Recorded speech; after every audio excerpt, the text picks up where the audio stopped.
Story RH, the podcast that makes a long story short. Welcome to all. History is made of stories. In this episode, we'll be exploring the impact of a company's international expansion on human resources.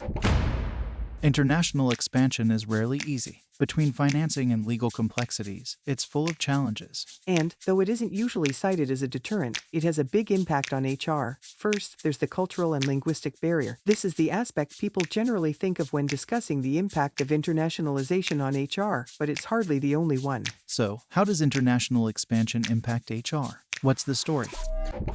A company's international expansion can take on several forms. It can mean developing partnerships with other companies or local players, direct export, or investments such as shareholding, acquisition, or directly setting up a branch of the company in a new country. That's right, and these strategies can be combined as well. But whatever the approach, companies that seek to expand internationally encounter quite a few challenges. We'll be focusing exclusively on the ones that impact HR. We won't provide an exhaustive list either because that would take all day. We're just going to underscore a few aspects to give you an idea. First, there's in-house drive and dynamics. Simply mentioning an international development strategy can lead to controversy, raise concerns, and cause some people to try to step on the brakes. In such a situation, HR is on the front lines, responsible for explaining the strategy and cultivating an in-house dynamic that will make it possible. This includes working with upper management, since certain members may be more reticent than others. The second aspect we wanted to highlight relates to skills. International expansion requires workforce upskilling.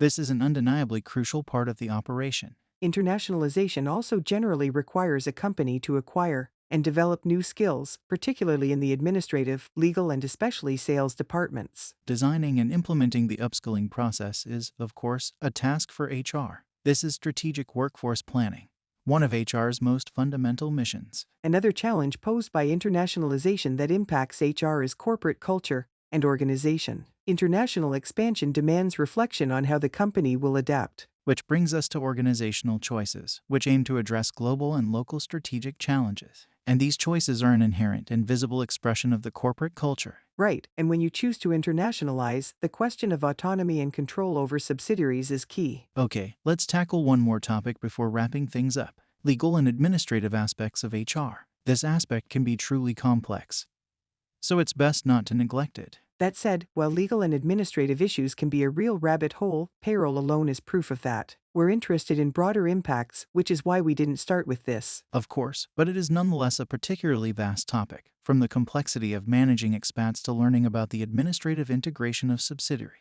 Particularly when it comes to payroll, it can be full of headaches. To recap, while international expansion is tempting, it's important not to forget how complex it can be, especially with respect to HR, an aspect that should not be neglected. To name only a few examples, HR departments are responsible for cultivating a favorable in-house dynamic, supporting upskilling, adapting the corporate culture to best suit the company's strategy, and, of course, implementing complex legal and administrative changes. Is that right? Exactly right. Way to make a long story short.